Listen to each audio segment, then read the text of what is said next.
कार्यालयात आले. झिरवळ यांचा ताफ्याचा कॅफो देखील आला, पण झिरवळ आली नाहीत. काय सांगाल? आदरणीय मंत्री महोदय यांचे OSD सचिन वैद्य यांच्याशी रात्री माझं बोलणं झालं. त्यांनी मला मंत्री महोदयाची परवानगी मिळाली, तुमच्या ऑफिसला उद्या सकाळी मंत्री महोदय भेट देऊन सायंकाळी भेट देऊन जाणार आहेत असा निरोप मिळाल्यानंतर आम्ही 200 ते 300 कार्यकर्ते जवळपास पक्ष कार्यालयापाशी उभं टाकलो. पक्ष कार्यालयात उभं टाकल्यावर भोकरवरून मंत्री महोदयाचा ताफा निघाला. आम्हाला निरोप आला की मंत्री महोदय आपल्या कार्यालयाकडे पोहोचणार आहेत. त्या अनुषंगाने आम्ही पूर्ण तयारीने थांबलोत.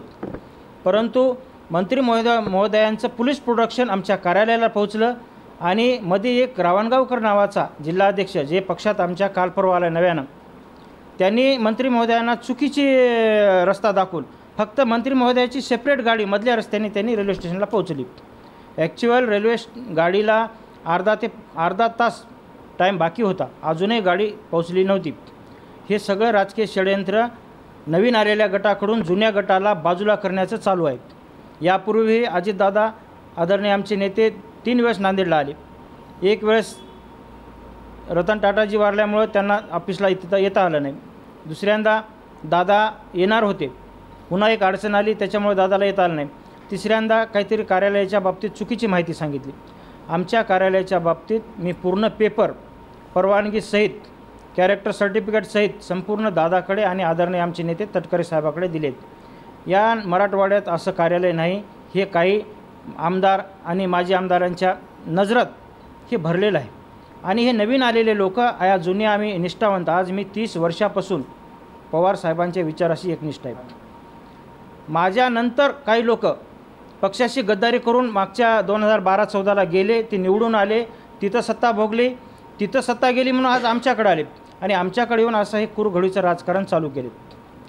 तर हे माझं म्हणणं की आमचे जे नेते आहेत, ज्यांच्यावर आम्ही आज 20, 25, 30 वर्षापासून विश्वास ठेवून या ठिकाणी काम करतो, त्यांनी आम्हाला विश्वासात घ्यावं आणि हे जे नवीन आलेले लोक आहेत हे कशा पद्धतीनं राजकारण करायलेत. आणि माझी दादांना आणि तटकरे साहेबांना एक नम्र विनंती आहे. मला 2 वेळेस विधानसभेची संधी मिळणार होती, मला पक्षांतर करा असं सांगितलं, परंतु मी एक निष्ठ आहे. मला पद मिळो न मिळो मी दादाच्या आणि पवारसाहेबांच्या आणि तटकरे साहेबांच्या विचाराशी एकनिष्ठ आहे म्हणून या ठिकाणी राहिलेलं आहे आणि इथून पुढे राहणार. परंतु हे काय राजकारण चालू आहे हे फार अतिशय नीच लेवलचं आहे. असं ऑफिस त्यांच्याकडे नाही म्हणून या ऑफिसला दादा येऊ नये, तटकरे साहेब येऊ नये आणि आज झिरवळ साहेब येणार होते, त्यांना मधल्या रस्त्यानं नेणं किती दुर्दैव आहे.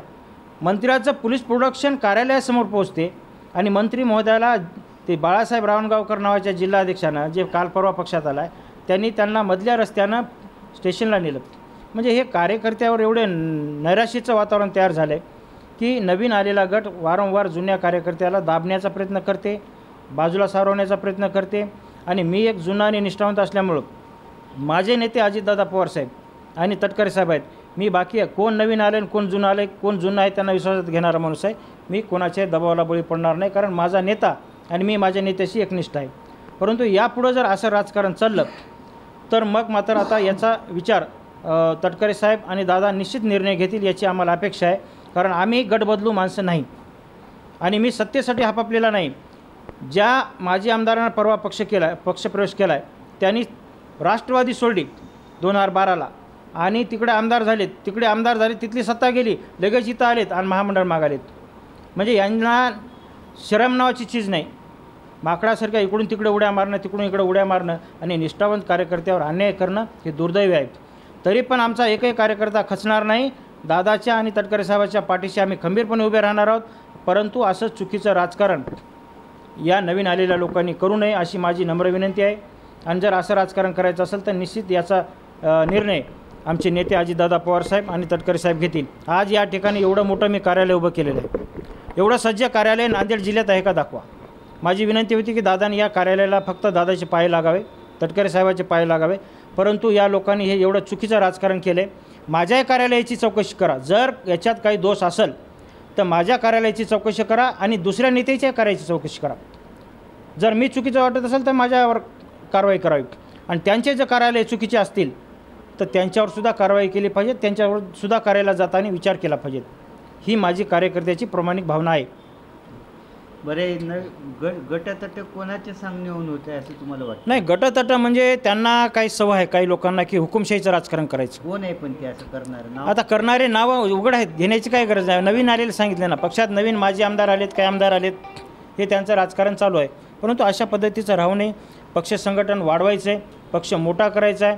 पण ज्या लोकांनी रक्ताचं पाणी करून या पक्षाची आज संकट काळात साथ दिली, वाढ केली, त्या लोकांना कुठेतरी दाबण्याचं, त्यांना बाजूला सावरण्याचं षड्यंत्र चालू आहे.